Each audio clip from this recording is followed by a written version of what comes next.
कृष्णाय वासुदेवाय हरये परमात्मने प्रणतः क्लेशनाशाय गोविन्दाय नमो नमः।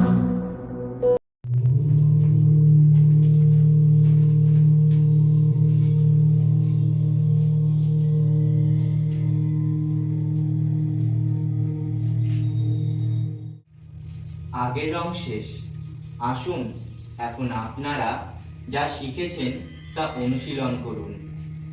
এ এক নতুন পরীক্ষা, এতে সামান্যতম ভুল হওয়াও উচিত নয়।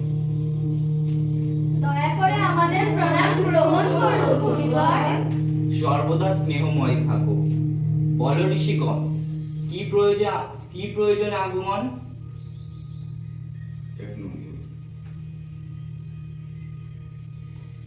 হে মুনিবর, নাট্যশাস্ত্র বিষয়ে বেশ কিছু প্রশ্ন আমাদের মনে উদয় হয়েছে। যেহেতু আপনি নাট্যশাস্ত্র রচনা করেছেন, সেহেতু আপনার কাছে এসেছি আমাদের সেই সমস্ত প্রশ্নের উত্তর জানার জন্য। কোনো দ্বিধাবোধ না করে প্রশ্নগুলো করো। গুরুদেব, নাট্যশাস্ত্রের উৎপত্তি কিভাবে? এর উদ্দেশ্য কি? তুমি খুব ভালো প্রশ্ন করেছো বৎস। এই প্রশ্নটি শুধু নাটক নয়, জীবনের মর্ম বোঝারও একটি মাধ্যম।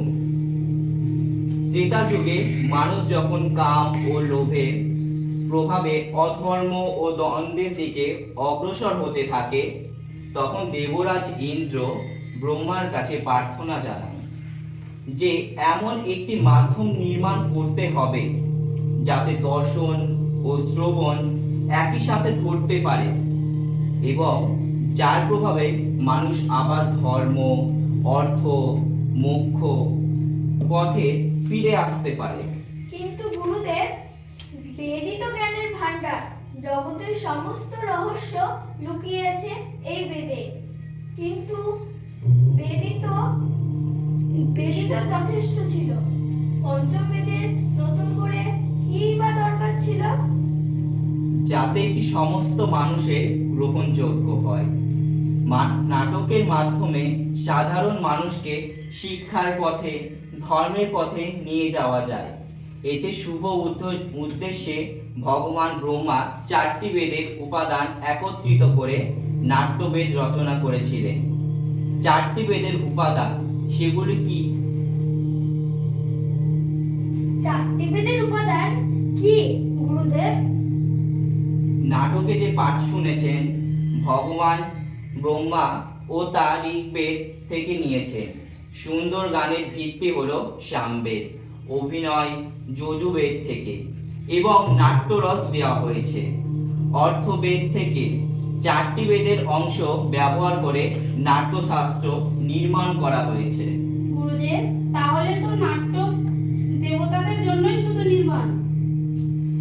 না, তা কেন? রাক্ষসরা ব্রহ্মার কাছে ঠিক এমন প্রশ্নই করেছিল। তখন ভগবান ব্রহ্মা উত্তর দিয়েছিলেন, নাট্যশাস্ত্র সবার জন্য।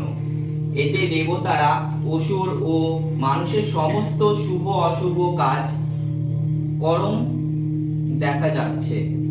নাটক মতে যারা দুঃখ, ক্লান্তি, শোক ভোগে তাদের স্বস্তি প্রদান করা। এতে তো সমস্ত স্বাদ, আবেগ, শাস্ত্র, কারুকার্য অন্তর্ভুক্ত রয়েছে। এমন কোনো জীবন নেই, এমন কোনো কাজও নেই যা নাটকে দেখা যায় না। অদ্ভুত! সমগ্র সৃষ্টির অন্তর্ভুক্ত এই নাট্যশাস্ত্রে? হ্যাঁ বৎস, তাই আমরা নাট্যকলাকে সব শিল্পের উৎপত্তি বা সঙ্গম বলতে পারি। নাট্যকলা একটি চমৎকার শিল্প, তবে আমাদের সমাজে কেন এটিকে গুরুত্ব দেওয়া হয় না? কেন এটিকে অপ্রয়োজনীয় বলে মনে করা হয়? বৎস, আমরা শিল্পী, নীতি নির্ধারক নই। শিল্পকর্ম করাই আমাদের ধর্ম।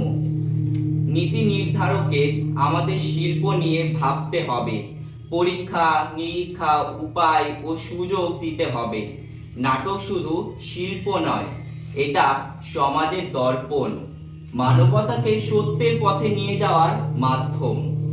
নাট্যকলা জাতপাত, ধর্ম এবং ভৌলিক সীমানা অতিক্রম করে সম্পূর্ণভাবে মানবতার কথা বলেছে।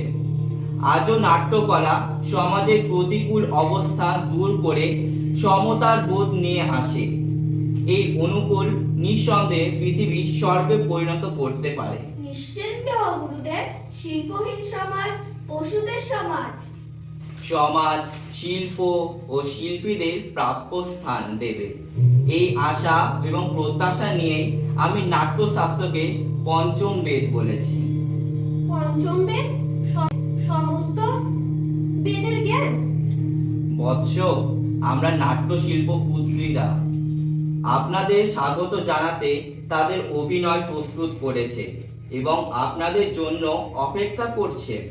আসুন আমরা সকলে গিয়ে সেই নাটক অভিযোগ করি। জাতির উন্নতি হোক জাতির উন্নতি হোক এবং সবার আশা পূরণ হোক। এবং সবার আশা পূরণ হোক। সৃষ্টি সুখের সংসারে সৃষ্টির সংসারে সে সর্বদা নিখুঁত থাকুক। সে সর্বদা নিখুঁত থাকুক। পৃথিবী সর্বদা পৃথিবী সর্বদা ফুলে ফলে ফুলে ফলে বিকাশিত হোক। বিকশিত হোক। উপরে আকাশ উপরে আকাশ পরিচ্ছন্ন হোক। পরিচ্ছন্ন হোক। সজ্জনেরা সজ্জনেরা সর্বদা সর্বদা নির্ভীক নির্ভীক ও দুষ্টুরা বিনাশ হোক। ও দুষ্টরা বিনাশ হোক।